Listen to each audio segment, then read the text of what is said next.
We begin by praising Allah subhanahu wa ta'ala and bearing witness that none has the right to be worshipped or unconditionally obeyed except for Him. And we bear witness that Muhammad sallallahu alaihi wasallam is His final messenger. We ask Allah to send His peace and blessings upon Him, the prophets and messengers that came before Him, His family and companions that served alongside Him, and those that follow in His blessed path until the Day of Judgment. And we ask Allah to make us amongst them. Allahumma ameen. Dear brothers and sisters, typically when we talk about the effect that we are having on the rest of the ummah, there is this sense of introspection that's lacking. What role am I playing at the spiritual level when it comes to everyone else? And so you can talk about the role of sins and bringing about burden, or you could talk about the role of dua and bringing about relief. But subhanAllah, there's a very specific act of worship that distinguishes us from everyone else. And many people would think that this act of worship is for this small group of people. It's for the awliya, it's for the small group of friends of Allah subhanahu wa ta'ala that not many people can do. And some would even say that it's unwise to even talk about this act of worship when people are struggling with the bare minimum. So someone might say, why would you talk about Qiyamul Layl? Why would you talk about the night prayer when most Muslims are struggling to even pray 5 times a day? And I'm going to tell you exactly why and why it's so important in this moment.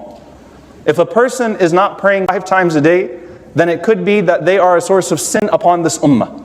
But if a person wants to be a source of strength for this ummah, then that's where qiyam comes in. That's number one. Number two, it could be that in that night prayer that Allah subhanahu wa ta'ala provokes in you a sweetness in your talking to Him, in your relationship with Him, in those moments of being alone that actually transforms the quality of your 5 salawat.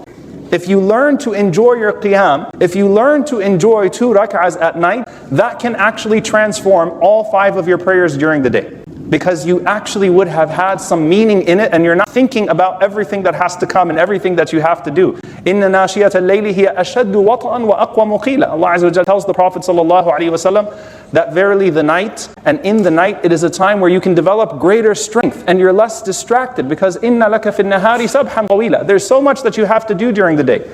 And so the quality that you gain from 2 rak'ahs at night can transform 5 prayers of the day. But there's something else that I really want us to get to. And I say this, by the way, subhanAllah, this is something that we should all aspire to, starting with myself. This is a deed that we should struggle with, and this is a deed that I am struggling with, and this is a deed that I hope all of us will struggle with, bi'idhnillahi ta'ala. That in this moment in particular, there is nothing that can build us for the moment like qiyam as individuals and as societies. There is nothing that can give us victory over those who oppress us like this particular act of worship. And I want to take you back to the moment that the Prophet ﷺ comes to Medina and he gives his inauguration speech. And you've all heard this many times, but I want you to pay attention to the only thing that differentiates this speech, or the main thing that differentiates this speech from anything that anyone had ever heard before. Ayyuhan nas, he gathers all the people, the Muslims, the Jews of Medina, the polytheists of Medina, the people that, maybe the few Christians in Medina, people of all different backgrounds and faiths, right? They're coming around to hear what this man is going to say, sallallahu alaihi wasallam, in Medina when he finally has